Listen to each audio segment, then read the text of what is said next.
ఇంటికి గడప గడపకు తిరిగి అక్షంతలను ఒక కరపత్రము ఒక ఫోటో రాముని ఫోటో ఇది ఇంటింటికి వేయడం జరుగుతుంది. అది ఎట్లా ఇవ్వాలి అంటే ఒక జట్టుకు 5 చొప్పున మనం కాళ్ళకు చెప్పులు లేకుండా ఒక శుద్ధితో ఉండి వాళ్ళ ఇంటికి కూడా పోయే ముందు కొద్దిగా ఇన్ఫర్మేషన్ ఇచ్చి పోతే వాళ్ళు కూడా స్నానం చేసి మనకు ఎట్లా చేయాలి ఎట్లా స్నానం చేసి అంటే మన అక్షంతలలో మన దీపాలు పెట్టుకొని వాళ్ళు మన ముందుకు వస్తారు. అక్షంతలు ఇచ్చేటప్పుడు మనం ఇచ్చేటప్పుడు ఏంటంటే ఇట్లా ఇవ్వాలన్నమాట. ఇట్లా మన అక్షంతలలో చేయబెట్టి ఇట్లా ఇవ్వాలి. ఎన్ని వస్తాయని 4 రాని 5 రాని వాళ్ళ అక్షంతలలో వేయాలని సూచనలు అనమాట. ఎన్ని వచ్చినాయని కాదు, ఎన్ని వస్తాయని అని వేయాలి.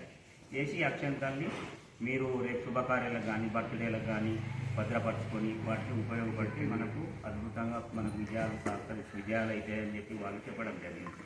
అది మనము ఆ రోజు గ్యాదరింగ్లో తక్కువ ఉన్నారు కాబట్టి కొద్ది సూచన ఎట్లా అంటే మనుషులు ఎక్కువ కావాలి. మనకు పల్లెటూరులో కూడా రమ్మని ఫోన్లు చేసినాం. వాళ్ళు ఎవరు రాలేదు. రాకుండా కానీ వాళ్ళ విలేజ్ వాళ్ళకు చెప్పి మనం శోభయాత్ర అనేది 27 తారీఖున ఉదయం అని అనుకున్నాం. ఆ ఉదయం వాళ్ళని కూడా ఇక్కడికి రప్పించి ఆ శోభయాత్ర వాళ్ళు పాల్గొన్న తర్వాత వివిధ గ్రామాలకు కూడా మనం మూటలు కట్టి ఎవరెవరికి ఏ గ్రామంలో ఎంతమంది ఉన్నారో దాని ప్రకారం మనకు ఇక్కడ 25 కిలోల బియ్యం అక్షంతలు వచ్చినాయి. భగవంతుడి దగ్గర నుంచి ఫోటోలు కరపత్రాలు వాటిని వాళ్ళకు ఇవ్వడం జరుగుతుంది. అదే రోజు ఇద్దామా, అదే రోజు శోభయాత్ర అయిన తర్వాత వాళ్ళకు ఊళ్ళకి ఇచ్చి వాళ్ళు కూడా ఊళ్ళకి పోగానే ఊరి బయట నుంచి శ్రీరామ జయరామ అంటూ కూడా చప్పట్లు కొట్టుకుంటూ పోయినా డప్పులు ఉంటే డప్పులు వాళ్ళకి ఏది అవైలబుల్ ఉంటే అది మొత్తం జయ శ్రీరామ్ అనుకుంటూ పోవడము అట్లా పోయి గుడిలో పెట్టాలి. గుడికి పెట్టి అక్కడ ఆ రోజు తెల్లారో అదే రోజు పంచడం ఇంటింటికి ఒక 5 గ్రూప్ అయ్యి పంచాలి. అది వాళ్ళకు సూచన ఇవ్వాలి మనం. ఇది జరిగిన విషయం. మనకు ఇవాళ చేద్దామా అక్షంతలు మరి రేపు తీసుకొచ్చి పెడదామా అనేది మనం నిర్ణయిద్దాం. మళ్ళీ మనము ఇప్పుడు తుపాయండి పట్టణంలో కూడా మనకు దాదాపు ఇప్పుడు వార్డులు ఉన్నాయి కదా, వార్డుల వైజు ఒక వార్డు అట్లా వేసుకొని వాళ్ళకు మనం ఎంత జట్టులాగా చేసి ఇప్పుడు మహిళలు కూడా ఉన్నారు, మహిళలను కూడా ఇన్వైట్ చేయాలి. మనం చేసి వాళ్ళని కూడా జట్లుగా చేసి మనం ఏ వార్డుకు ఎవరు పోతారో ఇంటింటికి తిరిగి ఒక రోజుల్లో చేద్దామా ఎట్లా చేద్దామని ఆ రోజు మనం 1 తారీఖు నుంచి జనవరి 1 నుంచి 15 తారీఖులో ఒకటి వంచడం జరగాలి. ఇంటింటి గడపకి వెళ్ళాలి. అక్షంతలు కరపత్రం వెనుక కూడా సూచనలు ఉంటాయి ఎట్లా ఉండాలి, మనం ఏం చేయాలి. ఇది అయిన తర్వాత ఏంటంటే ఈ జనవరి నెలలో 22 తారీఖు నాడు శ్రీరాముని యొక్క విగ్రహ ప్రతిష్ట ఉంటుంది ఆ రోజు. కాబట్టి ఆ రోజు మనకు వీలైతే ఒక ఏరియా చూసుకొని ఒక స్క్రీన్ పెట్టి అందరూ ఒక సామూహికంగా చూడాలని ఒక ఆలోచన. అందరూ ఒక దగ్గర కూర్చొని ఆ కార్యక్రమాన్ని వీక్షించాలని అక్కడి నుంచి ఆదేశం. కాబట్టి మనం అందరం ఎక్కడో ఒక స్క్రీన్ పెట్టి అందరికి ఎక్కడ రమ్మంటే అక్కడ చూస్తారు. మనం ఇండివిజువల్గా చూసుకుంటే అంత తృప్తి ఉండదు, ఆనందం ఉండదు.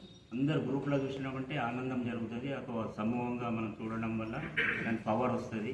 అట్లాంటి ఆలోచనతోటి ఒక స్క్రీన్ ఏర్పాటు చేసి అక్కడ అందరినీ సామూహికంగా మన హిందూ బంధువులు అక్కయ్యలు అన్నయ్యలు అందరూ ఒకరు చూడడము చేయాలన్నమాట. చూసిన కార్యక్రమం 1:12 నుంచి 1:30, 2 వరకు అయిపోతుంది. అయిపోయిన తర్వాత మళ్ళీ అప్పుడు ఏమవుతుంది, ఇంటికి వెళ్ళిపోతారు. ఎక్కడోళ్ళు అక్కడ వెళ్ళిపోయే ముందు మనం ఏం చెప్పాలంటే వాళ్ళకు మనం దీపావళి రోజు అయితే ఎట్లా చేసుకుంటామో ఆ రోజు మొత్తం తోరణాలు కట్టుకొని మొత్తం ఇల్లు కడుక్కొని నీట్గా తయారయ్యి ప్రతి ఇంటి ముందు మినిమం 5 దీపాలు వెలిగించాలి. ఆ రోజు సాయంత్రం ప్రతి హిందువుల ఇంటి మీద 5 దీపాల కంటే ఎక్కువ కూడా వెలిగించవచ్చు. మినిమం అనేది 5 దీపాలు మాత్రం వెలిగించాలి ప్రతి ఇంట్లో సాయంత్రం కార్యక్రమాలు.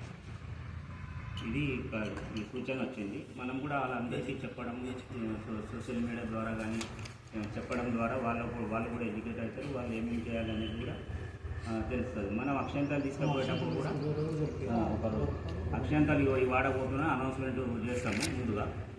ప్రతి పలానా వాడకు తిరుగుతున్నామంటే వాళ్ళు కూడా శుద్ధిగా ఉండి స్నానం చేసి రెడీగా ఉంటారు అనమాట. వాళ్ళు ఆరోగ్య పట్టుకొని వచ్చి అక్షంతలు కలుపుకొని రావాలి ముందే కొన్ని. ఈ అక్షంతలు అని చేయాలి. ఇది మనం వాళ్ళకు కొద్దిగా ఇన్ఫర్మేషన్ ఇవ్వాలి. ముందుగా చేతిలో మాత్రం పెట్టదు మన అక్షంతలు. ఎందుకంటే దేవుని ఎన్ని వచ్చినా అన్ననే కలుస్తాయి. ఈ సూచన అయితే ఉన్నది. ఇక మనం ఎట్లా చేయాలి, ఏం చేయాలంటే